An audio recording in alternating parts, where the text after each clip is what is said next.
आज की वीडियो में पहला सवाल, लेह लद्दाख में खारदुंगला दर्रा बाइक से पार करने वाली महिला कौन है? बछेंद्री पाल, भूमिका शर्मा, सुचेता सती या फिर उपरोक्त में से कोई भी नहीं। तो इसका बिल्कुल राइट ऑप्शन हो जाएगा ऑप्शन नंबर सी, सुचेता सती। और यह पिथौरागढ़ डिस्ट्रिक्ट से बिलोंग करती हैं, ये भी हमें पता होना चाहिए। बढ़ते हैं नेक्स्ट क्वेश्चन की ओर। अगला सवाल, स्वतंत्रता संग्राम के दौरान जेल जाने वाली प्रथम महिला कौन है? तो जेल जाने वाली प्रथम महिला का नाम अगर आएगा तो बिस्नी देवी शाह आपको पता होना चाहिए। ऑप्शन नंबर बी हो जाएगा इसका बिल्कुल से राइट ऑप्शन। बढ़ते हैं नेक्स्ट क्वेश्चन की ओर। अगला सवाल, राज्य के प्रथम ज्ञानपीठ पुरस्कार प्राप्तकर्ता कौन है? Most important question, forest guard हो, उत्तराखंड पुलिस हो या फिर पटवारी एग्जाम हो, तीनों के लिए इंपॉर्टेंट। राज्य में सबसे पहले ज्ञानपीठ पुरस्कार मिला है सुमित्रा नंदन पंत जी को। ऑप्शन नंबर बी हो जाएगा इसका बिल्कुल से right option. Option number B, Sumitra Nandan Pant. इन्हें मिला था 1968 में चिदम्बरा के लिए। इन दोनों फैक्ट के बारे में भी आपको पता होना चाहिए, चिदम्बरा के लिए 1968 में। बढ़ते नेक्स्ट क्वेश्चन की ओर। अगला सवाल, हरि सिंह थापा स्पोर्ट्स कॉलेज कहाँ स्थित है? अल्मोड़ा, देहरादून, उधम सिंह नगर या फिर पिथौरागढ़? तो हरि सिंह थापा स्पोर्ट्स कॉलेज है पिथौरागढ़ में। ऑप्शन नंबर डी हो जाएगा इसका बिल्कुल से राइट ऑप्शन। नेक्स्ट क्वेश्चन की ओर साथ में हम बढ़ते हैं।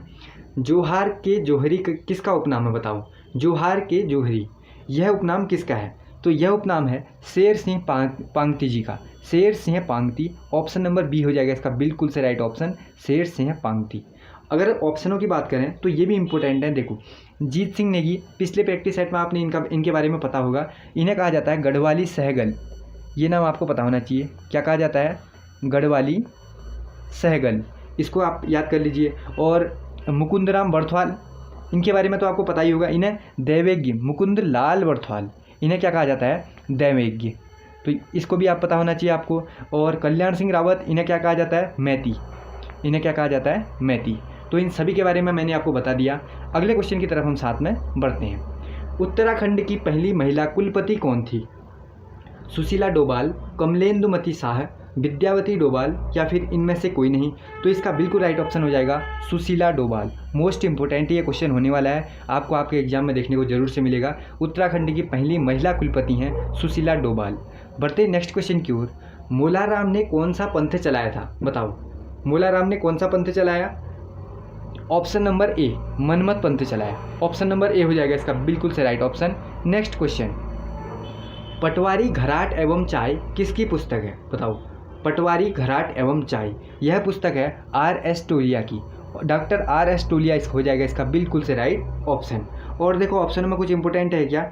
ऑप्शनों में देखो एक और इम्पोर्टेंट है, बैरिस्टर मुकुंदी लाल, इनके बारे में पता होगा। गढ़वाल पेंटिंग्स, गढ़वाल पेंटिंग्स, ये पुस्तक के बारे में तो आपको पता ही होगा। और डॉक्टर राम सिंह की, इनकी एक फेमस किताब है, इसके बारे में भी आपको पता होना चाहिए, शोर का अतीत।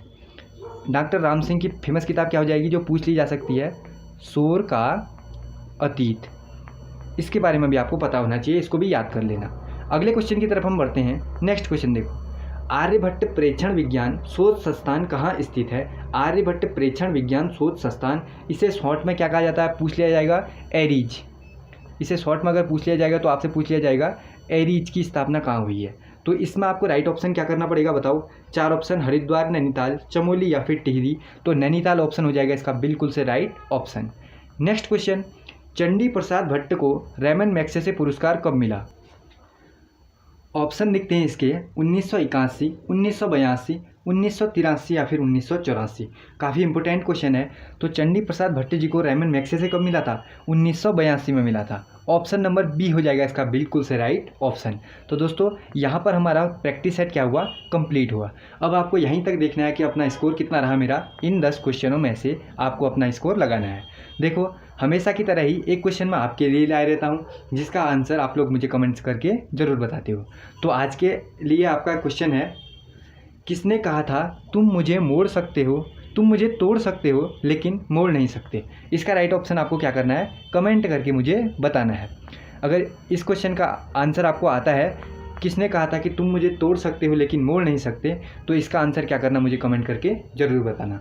तो पूरे 100 क्वेश्चनों की ये वीडियो होने वाली है, जिसमें आपको सबसे पहले जीके देखने को मिलेगी, उसके बाद उत्तराखंड जीके और उसके बाद हिंदी। तीनों के 3 सब्जेक्ट होंगे और इसके साथ ही आपको कंप्यूटर के भी कुछ सवाल देखने को मिलेंगे और साइंस के भी कुछ सवाल देखने को मिलने वाले हैं। तो मोस्ट इंपॉर्टेंट ये वीडियो होने वाली है। तो इस वीडियो को पूरा अंत तक देखना और पूरा का पूरा प्रैक्टिस सेट कैसा रहा मुझे लास्ट में कमेंट करके ज़रूर बताना। तो मोस्ट इंपॉर्टेंट क्वेश्चन इस वीडियो में है। तो चलिए दोस्तों वीडियो को स्टार्ट करते हैं। आज की वीडियो में पहला सवाल सबसे पहले हम बनाने वाले हैं यहाँ पर जीके, इसके बाद आएगा उत्तराखंड का नंबर। तो फर्स्ट क्वेश्चन है हमारे पास, मोनालिसा का सुप्रसिद्ध चित्र किसने बनाया था? 4 ऑप्शन आप देख सकते हैं, Michael Angelo, Leonardo da Vinci, Picasso या फिर वान गोग। 4 ऑप्शन में से राइट ऑप्शन जो है उसे आपको बताना है। तो इसका बिल्कुल राइट ऑप्शन हो जाएगा लियोनार्डो दा विंसी। इन्होंने बनाया था मोनालिसा की पेंटिंग। नेक्स्ट क्वेश्चन, अगला सवाल हमसे क्या कहता है? अगला सवाल है हमारे पास, विश्व बैंक द्वारा संरचनात्मक समायोजन ऋण ... होते हैं, क्या होते हैं ये हमें बताना है। अब दोस्तों इसके बाद में ऑप्शन नहीं बोलने वाला, इससे वीडियो ज़्यादा लंबी हो जाती है। तो इसका बिल्कुल राइट ऑप्शन कौन सा हो जाएगा? पूंजी प्रधान उद्योग को प्रोत्साहित करने के लिए। तो ऑप्शन नंबर डी इसका बिल्कुल राइट ऑप्शन होने वाला है। बढ़ते नेक्स्ट क्वेश्चन की ओर। अगला सवाल, शतरंज में अंतर्राष्ट्रीय चैंपियनशिप जीतने वाले पहले भारतीय कौन थे? तो इसका बिल्कुल राइट ऑप्शन हो जाएगा, शतरंज में जो शतरंज से संबंधित हैं वह हैं विश्वनाथन आनंद। ये ऑप्शन बिल्कुल राइट है। अगला सवाल, अलीगढ़ में मोहम्मडन एंग्लो ओरिएंटल महाविद्यालय को किसने स्थापित किया था? मोस्ट इंपोर्टेंट ये क्वेश्चन है। तो इसका बिल्कुल राइट ऑप्शन हो जाएगा सर सैयद अहमद खां। मोस्ट इंपोर्टेंट ये क्वेश्चन है, आपको पेपर में देखने को मिल सकता है। अगला सवाल, स्तनधारियों के रुधिर में सबसे बड़ी रुधिराणु कौन सी होती है? जो स्तनधारी होते हैं उनके रुधिर में सबसे बड़ी रुधिराणु कौन सी होती है ये हमें बताना है। तो इसका बिल्कुल राइट ऑप्शन हो जाएगा मोनोसाइट होती है। अगला सवाल हमसे कहता है, अगला सवाल क्या कहता है हमसे? बढ़ते हैं नेक्स्ट क्वेश्चन की ओर। GM3 क्या है? GM3 इसके 4 ऑप्शन भी आप देख सकते हैं। दोस्तों मैंने उन क्वेश्चनों को यहाँ पर नहीं लिया है जिनके या तो ऑप्शन गलत हैं या फिर उसमें क्वेश्चन पुराना है और ऑप्शन उसके मैच नहीं होते, उन क्वेश्चनों को मैंने नहीं लिया है। तो क्वेश्चन है GM3 क्या है? GM3 है सरसों की संकर प्रजाति है। तो ऑप्शन नंबर सी इसका बिल्कुल राइट हो जाएगा। अगला सवाल, सबसे बड़े से सबसे छोटे के क्रम में निम्नलिखित में से कौन सा लिस्टेड है? कौन सा सही है ये हमें बताना है। तो सबसे पहले छोटी आएगी KB, फिर MB, GB और TB। ये वाला बिल्कुल ठीक हो जाएगा। अगला सवाल, प्रस्तावना में उल्लेखित न्यायिक आदर्श किस देश के संविधान से उद्धृत है? किस देश से लिया गया है? वह लिया गया है रूस से। तो सोवियत संघ रूस इसका बिल्कुल राइट ऑप्शन। अगला सवाल, निम्नलिखित में से कौन सा ज्वालामुखी मैक्सिको में स्थित है? मैक्सिको में स्थित है कोलिमा ज्वालामुखी है जो वह मैक्सिको में है। अगला सवाल, हरिप्रसाद चौरसिया का संबंध किस संगीत वाद्य से है? हरिप्रसाद चौरसिया जी हैं वह बांसुरी बजाते हैं। तो बांसुरी इसका बिल्कुल राइट ऑप्शन। आशा करता हूँ दोस्तों प्रैक्टिस सेट आपको पसंद आ रहा होगा और क्वेश्चनों का लेवल आपको अच्छा लग रहा होगा। अगर अच्छा लगता है तो वीडियो को लाइक कीजिए और अपने दोस्तों के साथ ज़रूर से शेयर कर देना। अगला सवाल, डांडिया किस राज्य का लोकप्रिय नृत्य है? जो डांडिया है वह है गुजरात का लोकप्रिय नृत्य, गुजरात। अगला सवाल, निम्नलिखित में से किस फल का विकास पुष्प क्रम के रूप में होता है? इसमें होता है अनानास। इसका राइट हो जाएगा अनानास। 4 ऑप्शनों में देखेंगे तो अनानास इसका ठीक लग रहा है। अगला सवाल, विवादित मुल्ला पेरियार बांध किस राज्य में स्थित है? 4 ऑप्शन आप देख सकते हैं। इसका बिल्कुल राइट ऑप्शन हो जाएगा ये बांध है केरल में। अगला सवाल, लघु उद्योगों के लिए उच्चतम वित्त निकाय कौन सा है? 4 ऑप्शन आप देख सकते हैं। उच्चतम वित्त निकाय कौन सा है? यह है SIDBI। ये ऑप्शन इसका राइट हो जाने वाला है। साथ ही इसकी अगर हम फुल फॉर्म देखें तो इसकी फुल फॉर्म होती है स्मॉल इंडस्ट्रीज, आप देखते हुए जाइए, small industries development bank of India, bank of India, small industries development bank of India. तो इसका बिल्कुल राइट ऑप्शन हो जाने वाला है SIDBI। बढ़ते हैं नेक्स्ट क्वेश्चन की ओर। आनुवांशिकता के नियम किसने प्रस्तुत किए थे? तो ये तो हम सभी को पता ही होगा, मेंडल ने प्रस्तुत किए थे। तो ऑप्शन नंबर ए में ही लिखा हुआ है, तो ये इसका बिल्कुल राइट हो जाएगा। अगला सवाल, समुद्र के जल को किस प्रक्रिया द्वारा शुद्ध किया जाता है? आसवन, वाष्पन, फिल्ट्रेशन या फिर प्रभाजी आसवन। तो इसका बिल्कुल राइट ऑप्शन कौन सा हो जाएगा? आसवन विधि द्वारा किया जाता है समुद्र के पानी को शुद्ध। बढ़ते हैं नेक्स्ट क्वेश्चन की ओर। अगला सवाल हमसे क्या कहता है? अगला सवाल है हमारे पास, सरकार की कर तथा व्यय संबंधी नीति को निम्नलिखित में से क्या कहा जाता है? उसे कहा जाता है राजकोषीय नीति। तो ऑप्शन नंबर बी इसका बिल्कुल राइट हो जाएगा, राजकोषीय नीति।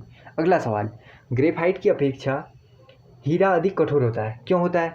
क्योंकि उसकी चतुष्फलकीय संरचना होती है। ऑप्शन नंबर बी इसका बिल्कुल राइट। अगला सवाल, माणिक्य जिसे रूबी भी कहते हैं और नीलम, यह किसके ऑक्साइड है? दोस्तों ये ऑक्साइड है एल्यूमिनियम के। हमेशा आपको याद रखना है, ये क्वेश्चन मैंने बार बार रिपीटेड देखा है, तो इसे भी हम मोस्ट इंपोर्टेंट में सिलेक्ट कर लेते हैं। सारे के सारे क्वेश्चन आपको मोस्ट इंपोर्टेंट इस वीडियो में मिलने वाले हैं। अगला सवाल, ऑप्टिकल फाइबर होता है जो, उसका प्रयोग कहाँ होता है? तो इन चार ऑप्शनों में हम देखेंगे तो राइट हमें लगता है एंडोस्कोपी में होता है। अगला सवाल, प्रकृति में सबसे सशक्त बल कौन सा है? मोस्ट रिपीटेड ये क्वेश्चन होने वाला है, आपने बहुत जगह देखा होगा, तो इसका बिल्कुल राइट ऑप्शन कौन सा हो जाएगा? नाभिकीय बल हो जाएगा। बिल्कुल राइट ऑप्शन नाभिकीय बल। अगला सवाल, निम्नलिखित में से किसे सितार और तबला का आविष्कारक माना जाता है? सितार और तबला का आविष्कारक माना जाता है अमीर खुसरो को, तो अमीर खुसरो इसका बिल्कुल राइट ऑप्शन। अगला सवाल, निम्नलिखित में से किस अनुच्छेद के द्वारा 6 से 14 वर्ष के बच्चों के लिए शिक्षा का अधिकार मूल अधिकार माना गया?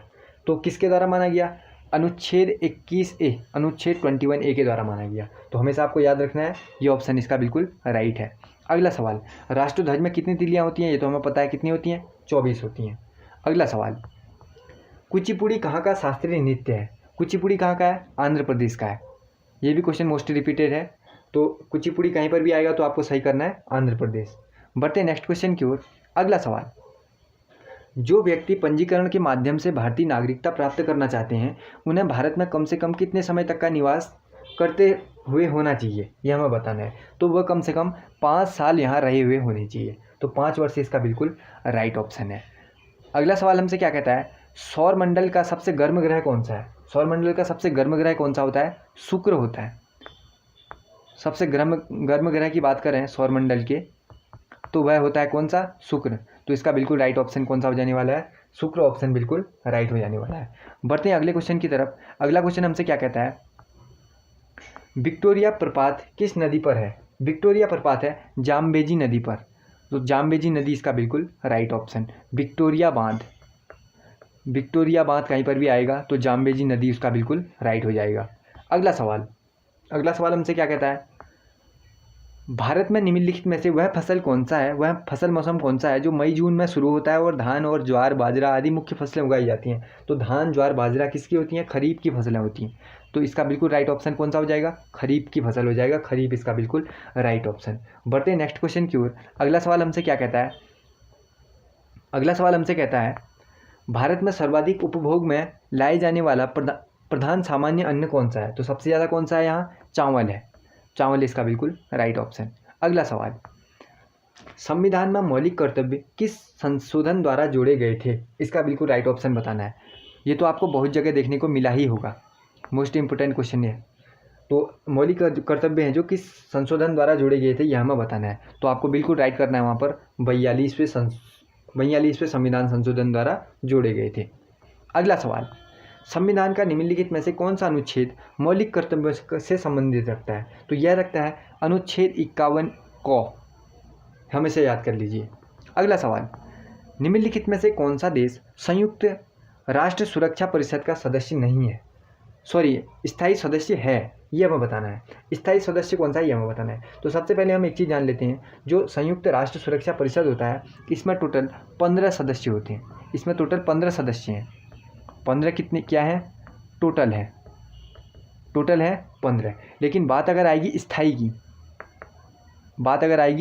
की, तो स्थायी सदस्य हैं 5। स्थायी सदस्य हैं 5। चलो उन सदस्यों के नाम भी हम देख लेते हैं कौन कौन से हैं करके। सबसे फर्स्ट में आ जाता है फ्रांस, आप इसको देखते हुए जाइए। चलो फ्रांस लिख लेते हैं। फ्रांस आ गया, एक मिनट। फ्रांस के बाद आ जाएगा रूस, इसे भी देख लो, रूस, फ्रांस, फिर रूस, और इसके साथ ही था ब्रिटेन। चीन तो खैर है ही, चीन को भी लिख लो, चीन यहाँ पर लिख लो। 1 2 3 4 हो गए, और लास्ट में आ जाता है अमेरिका। एक और है, अमेरिका भी है, अमेरिका। तो 5 ही स्थायी सदस्य हैं, मैंने इनके नाम बता दिए। बढ़ते हैं नेक्स्ट क्वेश्चन की ओर। अगला सवाल हमसे क्या कहता है, भारत के संविधान में कितनी अनुसूचियाँ हैं? अनुसूचियाँ कितनी हमारे यहाँ? 12 हैं टोटल। तो 12 इसका बिल्कुल राइट ऑप्शन।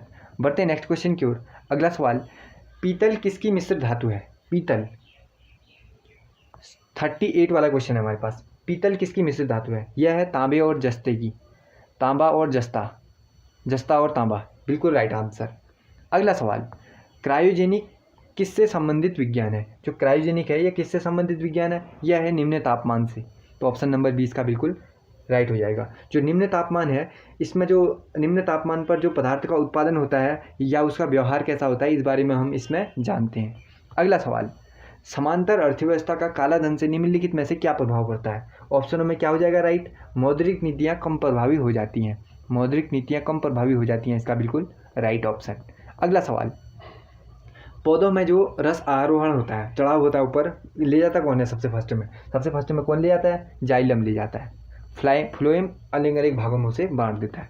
अगला सवाल, निम्नलिखित में से किस तोमर शासक को दिल्ली शहर का स्थापित करने का श्रेय प्राप्त है? तो ये मोस्ट इम्पोर्टेंट ये भी क्वेश्चन है, महत्वपूर्ण हम इसे कहेंगे क्योंकि हमें बार बार जहाँ तहाँ देखने को मिलता रहता है। तो इसका बिल्कुल राइट ऑप्शन कौन सा हो जाएगा? अनंगपाल।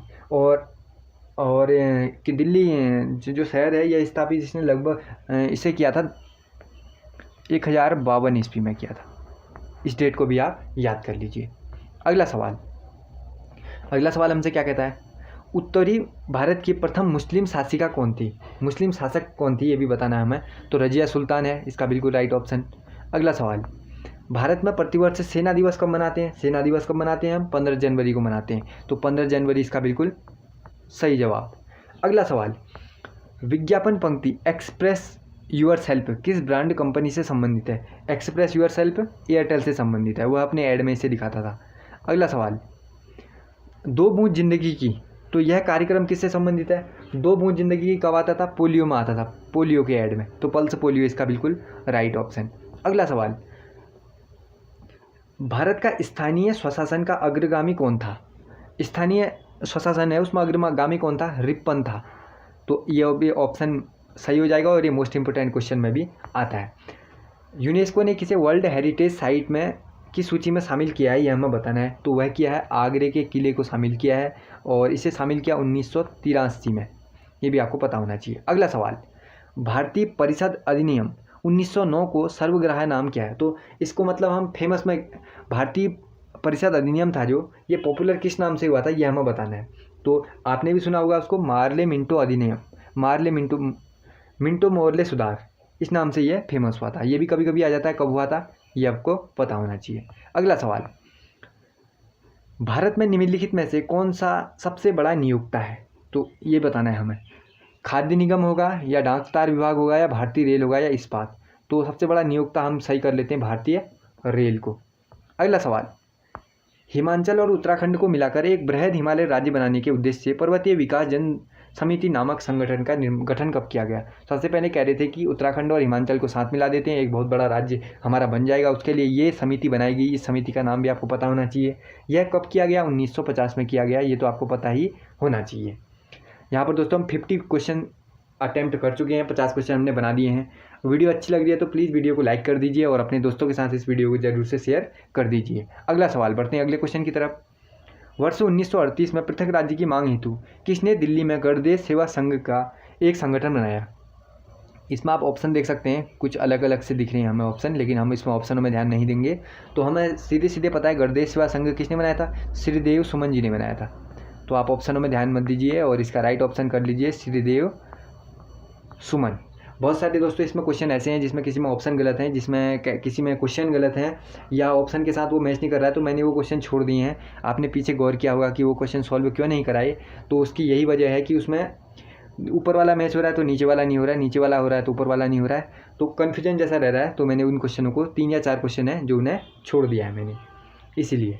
अगला सवाल, उत्तराखंड राज्य प्राकृतिक संपदा हेतु किस लिए संपन्न माना जाता है, यह हमें बताना है। तो यह है जल संपदा, यह है जल संपदा, जल भी है, वन भी है, खनिज में। चलो हम इसको ठीक कर लेते हैं, जल संपदा को ठीक कर लेते हैं। अगला सवाल, निम्नलिखित में से उत्तराखंड में सर्वाधिक ऊंचाई पर कौन सा पहाड़ी क्षेत्र है? पहाड़ी क्षेत्र की बात आई है तो इसमें से कौन सा हो जाएगा? मसूरी हो जाएगा। ऑप्शन नंबर सी मसूरी इसका बिल्कुल राइट ऑप्शन। बढ़ते हैं नेक्स्ट क्वेश्चन की ओर। अगला सवाल हमसे क्या कहता है? निम्नलिखित में से कौन सा पर्वतीय दर्रा पिथौरागढ़ को तिब्बत से जोड़ता है? तो यह जोड़ता है लिपुलेख। सबसे पहले पिथौरागढ़ के जो लोग थे, भोटिया जनजाति है जिसमें, वह तिब्बत से व्यापार करती थी इसी दर्रे के सहारे। अगला सवाल, उत्तराखंड किस प्राचीनतम भूभाग का हिस्सा है? तो हमारा उत्तराखंड है गोंडवाना लैंड का हिस्सा है। अगला सवाल हमसे क्या कहता है दोस्तों, आपको इसमें कमेंट करके बताना है, क्षेत्रफल की दृष्टि से उत्तराखंड का सबसे छोटा जिला कौन सा है? इसका बिल्कुल राइट आंसर जो है वो मुझे आपको कमेंट करके बताना है। सबसे बड़ा जिला क्षेत्रफल की दृष्टि से बताना है, बड़ा और सबसे छोटा। ये क्वेश्चन आपके लिए। बढ़ते नेक्स्ट क्वेश्चन की ओर। अगला सवाल हमसे क्या कहता है, उत्तराखंड राज्य को किस देश की सीमाएं स्पर्श नहीं करती? सीमाएं स्पर्श करती हैं, तो स्पर्श करने में हमारे पास नेपाल भी टच करता है और चीन भी टच करता है। तो नेपाल और चीन हमें ऑप्शन नंबर सी में दिखता है, तो हम इसको ही राइट कर लेते हैं। अगला सवाल, शिवालिक क्षेत्र का सबसे बड़ा नगर निम्नलिखित में से कौन सा होगा? शिवालिक क्षेत्र का सबसे बड़ा नगर, तो इसको भी हम इरेज करते हैं। बढ़ते हैं नेक्स्ट क्वेश्चन की ओर, अगले की तरफ बढ़ते हैं। उत्तराखंड राज्य का सबसे लगभग कितना प्रतिशत भाग पर्वतीय है? तो उत्तराखंड का कितना प्रतिशत भाग पर्वतीय है? लगभग यह था, कितना होता है 86.07। इतना परसेंट भाग क्या है? पर्वतीय है। तो यहाँ ऑप्शन में इसके लगभग का कुछ तो दिख नहीं रहा है, 86.07 इतना प्रतिशत भाग पर्वतीय है। तो इसको आप याद कर लीजिए, ऑप्शनों पे मत जाइए। बढ़ते नेक्स्ट क्वेश्चन की ओर। ऊपर वाले क्वेश्चन में अगर हम देखें तो शिवालिक क्षेत्र का मेरे हिसाब से हो जाना चाहिए नैनीताल। बाकी आप देख लेना इसको, मैंने इस क्वेश्चन को इसलिए सॉल्व नहीं कर पाया। इसमें सही ऑप्शन क्या हो जाएगा? शिवालिक क्षेत्र का नैनीताल हो जाएगा। और उत्तराखंड का इस ऑप्शनों पे मत जाइए। उत्तराखंड का कितने प्रतिशत भाग पर्वतीय है अगर आपसे पूछा जाता है तो 86 के लगभग का आपको वहाँ बताना है। 86.07 इसका बिल्कुल राइट हो जाने वाला है। बढ़ते नेक्स्ट क्वेश्चन की ओर। अगला सवाल क्या कहता है हमसे, Tata institute of fundamental research, तो सबसे बड़ी जो दूरबीन थी इसकी सहायता से उत्तराखंड के किस स्थान पर स्थापित की गई? तो यह नैनीताल में की गई थी, मुझे पता है, देवस्थल नैनीताल इसका बिल्कुल राइट ऑप्शन। अगला सवाल, उत्तराखंड को भौगोलिक दृष्टि से कितने प्रदेशों में बांटा गया है? इसमें भी आप ऑप्शनों पे मत जाइए। अगर हम देखते हैं दोस्तों, उत्तराखंड को कितने प्रदेशों में बांटा गया था? 8 में बांटा गया था। कितने में बांटा गया था? 8 में बांटा गया था। वो 8 कौन कौन से हैं? एक तो था ट्रांस हिमालय, इसको हम ऐसे देखते हैं, एक था ट्रांस हिमालय, ये हमें पता है। और एक कौन सा था? ग्रेटर था। एक कौन सा था? ग्रेटर था। उसके बाद क्या था? लघु था। उसके बाद क्या था? दून था। उसके बाद क्या था? भाबर था। उसके बाद क्या था? तराई था। और लास्ट में था गंगा का मैदानी भाग। 1 2 3 4 5 6 7 8, मेरे गिनने में कितने आई है? 8 है। तो 8 हम इसका राइट कर लेते हैं। इसमें बाकी राइट 8 ऑप्शन हमें देखने को मिला नहीं क्वेश्चन में, लेकिन 8 इसका सही होगा। बढ़ते नेक्स्ट क्वेश्चन की ओर। उत्तराखंड में से निम्नलिखित में से किस जिले की सीमा तिब्बत को स्पर्श नहीं करती? तिब्बत को इसकी करेगी, पिथौरागढ़ की भी करेगी, रुद्रप्रयाग की नहीं करेगी। रुद्रप्रयाग इसका बिल्कुल राइट ऑप्शन। अगला सवाल, हिमालय बचाओ देश बचाओ का नारा किस पर्यावरणविद ने दिया था? यह दिया था सुंदरलाल बहुगुणा जी ने दिया था। तो सुंदरलाल बहुगुणा इसका बिल्कुल सही जवाब। अगला सवाल, नंदा देवी जैवमंडल सुरक्षित क्षेत्र की स्थापना किस वर्ष की गई? तो इसकी स्थापना कब की गई? 1988 में की गई। तो 1988 इसका बिल्कुल राइट ऑप्शन। अगला सवाल, उत्तराखंड के किस जिले का सर्वाधिक भाग वन आच्छादित है? दोस्तों इसमें आपको मैं एक और चीज़ बताना चाहता हूँ। उत्तराखंड के किस जिले का सर्वाधिक भाग वनाच्छादित है, यह हमसे पूछा है। तो अगर राज्य स्तर पर हम देखें तो सबसे कम वन क्षेत्रफल वाला है, सबसे कम हमसे पूछा है इसमें जिले का वन सर्वाधिक है। सर्वाधिक अगर हमसे पूछा है, अगर प्रतिशत की दृष्टि से देखते हैं तो सबसे अधिक वाला है रुद्रप्रयाग और सबसे कम वाला है कौन? सबसे कम वाला हरिद्वार। तो प्रतिशत की दृष्टि से अगर हम देखेंगे तो रुद्रप्रयाग हमारा इसमें ठीक मिल रहा है, तो रुद्रप्रयाग हम कर लेते हैं। लेकिन राज्य स्तर पर सर्वाधिक और सबसे कम वन क्षेत्रफल वाला देखते हैं तो अगर हम सिंपली देखते हैं, खाली सबसे ज़्यादा वन क्षेत्रफल वाला देखते हैं तो हमारे पास यहाँ पर आता है आंसर उत्तरकाशी। हमारे पास यहाँ पर कौन सा आंसर आता है? उत्तरकाशी आता है। लेकिन उसी तरह अगर हम सबसे प्रतिशत की दृष्टि से देखते हैं तो अगर क्षेत्रफल में प्रतिशत की दृष्टि से देखते हैं तो हमारे पास कौन सा आता है? सबसे अधिक वाला रुद्रप्रयाग आता है। ये आपको पता होना चाहिए।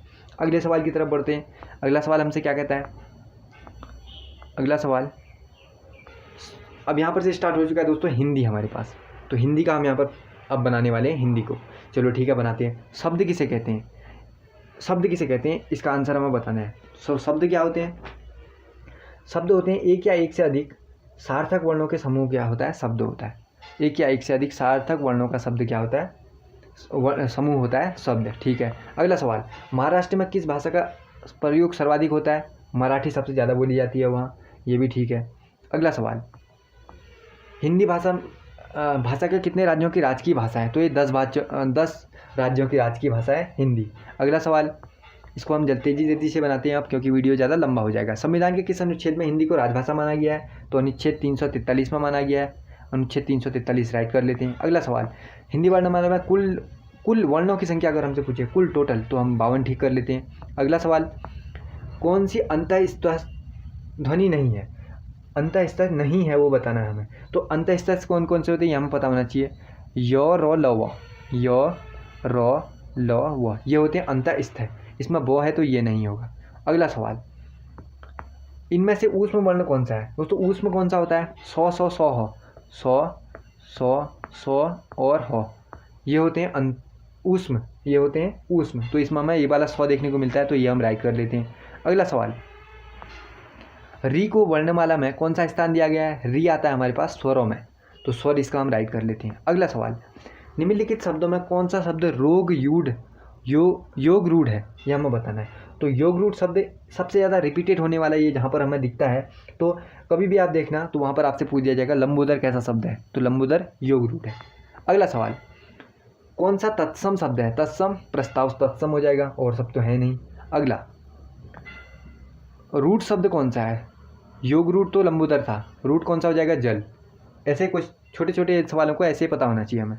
अगला सवाल, धर्मशाला रचना के आधार पर किस शब्द भेद में आता है? धर्मशाला यौगिक में आता है, तो यौगिक हम राइट कर लेते हैं। अगला सवाल, अच्छा ये पीछे के छूटे हुए क्वेश्चन यहाँ पर आ चुके हैं। उत्तराखंड में स्थानीय भाषा में रूढ़ी किसे कहा जाता है? रूढ़ी कहा जाता है गर्मी के मौसम में, गर्मी मतलब ग्रीष्म ऋतु, हम ठीक कर लेते हैं। अगला सवाल, 700 मीटर से कम ऊंचाई वाले क्षेत्रों में पाए जाने वाले वन क्या कहलाते हैं? जो 700, दोस्तों अगर हम इसमें देखें तो जो 750 मीटर होता है या 1200 मीटर, इससे जो कम नीचे मतलब कम ऊंचाई वाले क्षेत्रों में पाया जाता है उसे कहते थे हम उपोष्ण कटिबंधीय वन, तो उपोष्ण कटिबंधीय हम यहाँ पर राइट कर लेते हैं। अगला सवाल, अब हिंदी आ जाएगा क्योंकि वो पीछे के छूटे हुए क्वेश्चन नीचे आ गए थे।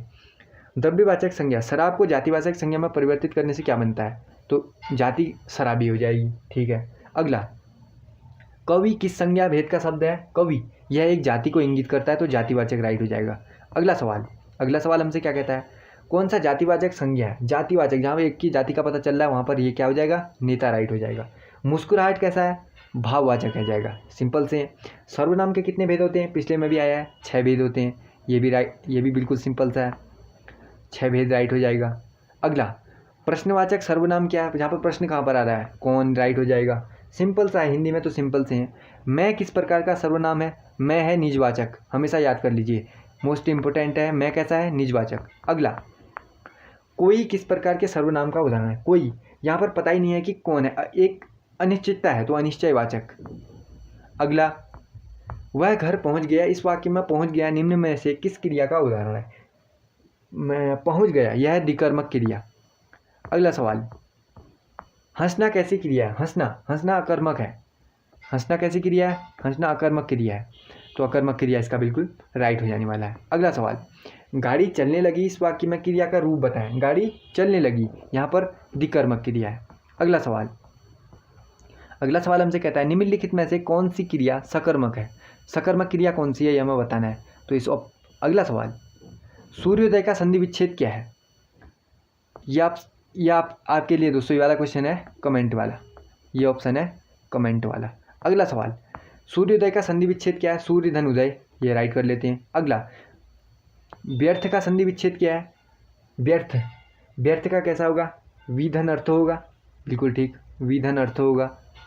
अगला सवाल, अंतर्गत का संधि विच्छेद क्या है? हिंदी में तो बहुत ही सिंपल क्वेश्चन मैंने यहाँ पर लिए हैं, बहुत जल्दी इनका आंसर बन रहा है, तो अंतर्धनगत हो जाएगा, अंतर्गत। अगला सवाल, यहाँ पर 98 क्वेश्चन है, नारायण का सही संधि विच्छेद कौन है? मोस्ट इंपोर्टेंट है, कई दो नर्धन आयन या फिर नर्धन आयन ऐसी चीज़ें लिख देते हैं, लेकिन ये पूरी तरह गलत है। तो नारायण क्या होता है? नारधन आयन, ये राइट हो जाएगा। अगला सवाल, लिंग किस भाषा का शब्द है? लिंग हो जाएगा संस्कृत भाषा का। अगला, निम्नलिखित में से जातिवाचक पुल्लिंग है। पुल्लिंग सबसे पहले चपरासी हो जाएगा और जातिवाचक भी चपरासी हो जाएगा। बिल्कुल ठीक, चपरासी हम इसका राइट कर देते हैं। तो दोस्तों यहाँ पर हम टोटल पूरे 100 क्वेश्चन का प्रैक्टिस सेट यहाँ पर बना चुके हैं। मोस्ट इंपोर्टेंट क्वेश्चन आपको लगी होगी, 100 के 100 क्वेश्चन यहाँ पर सॉल्व कर चुके हैं। उन्हीं क्वेश्चनों को हमने छोड़ा है जिसमें ऑप्शन गलत थे या क्वेश्चनों में ऐसा कन्फ्यूजन था कि ना ऑप्शन से वो निकल रहा था ना क्वेश्चन उसका ठीक था, तो उन क्वेश्चनों को मैंने नहीं लिया, ज़्यादा नहीं, 4-5 क्वेश्चन थे, वो नहीं मैंने छोड़ा है। तो इंपॉर्टेंट वीडियो आपको कैसी लगी मुझे कमेंट करके बताना, और वीडियो अगर अच्छी लगती है तो लाइक करना और अपने दोस्तों के साथ इस वीडियो को शेयर ज़रूर करना।